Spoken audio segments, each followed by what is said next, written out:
Well, I would happily say that the Odyssey, it had exceeded my expectations. It is so entertaining. There's so many awesome things that goes on within the story. And quite frankly, I would highly recommend for people to check this out in theaters because it certainly is worth the price of admission. I have to say that Christopher Nolan does it again. He gives us another stellar film from beginning to end. And I quite frankly was looking forward to this over the last couple of months. So based on the epic poem of the same name, Odysseus and his men are trying to return back home on a long journey after the Trojan War, where they encounter several mystical creatures, all the while Odysseus' wife Penelope is waiting for him.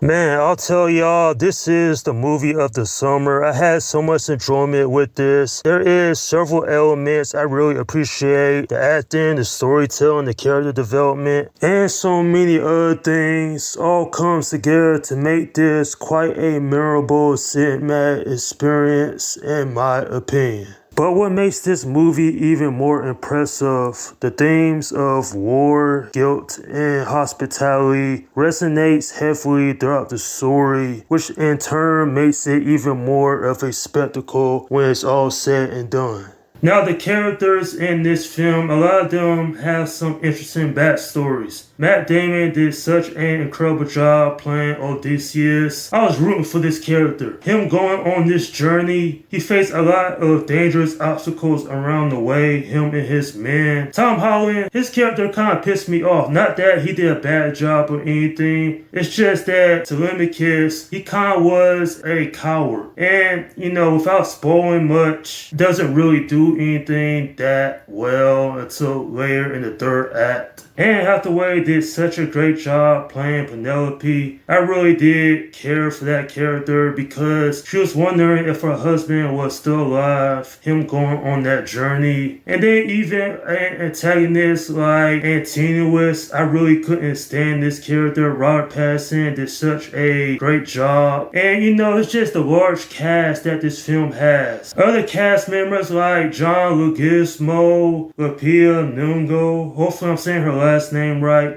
They did such a great job for the small roles that they had. Even someone like Elliot Page, for the short amount of screen time he has, his character served his purpose in the film. Even the rapper Travis Scott, who I personally am not a fan of his music, he didn't feel like a parody character. He felt real serious for the small role he had. It's just Christopher Nolan's great talent to cast these people in the roles because he's been doing this for a long time. I love the cinematography. The visuals look amazing. I like how they actually shot this film on location. This probably had little to no CGI, and that's something that I wish would come back in films, practical effects. And not just that though, but the music was epic, especially in the third act. And without giving out any spoilers, this is the type of film I'm definitely going to go back and rewatch real soon because it's one of my favorite films of the year so far. Most likely it's going to be one of my favorite movies of Christopher Nolan. And even though the fight scenes I thought could have been a little bit better, I basically don't have anything negative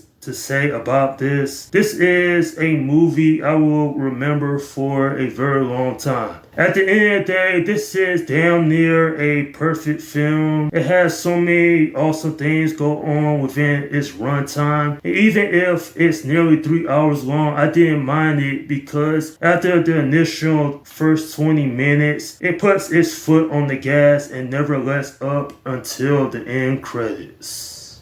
I'm giving this film a 9 out of 10. Now, what I found interesting about this is that it's rated R, which I thought was kind of odd because this easily could have been PG-13. There's nothing in here that warrants an R rating. There's no blood and gore. I'm always like, if you're going to go with that rating, always go all the way. But minor nitpick aside, this deserves to be seen on the biggest screen possible. Another thing that I want to point out without getting into major spoilers, there are two scenes within this movie that felt straight up horror. And I thought that was cool because Christopher Nolan never directed something like that before, which is another reason why he is one of the best directors in Hollywood today. Nonetheless, this is a film that a lot of people out there will be talking about for a very long time.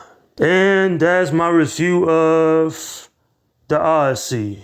Okay, leave your comments down below in the section and let me know what you think about this movie. Alright, this is Slim Guy 172 saying peace out.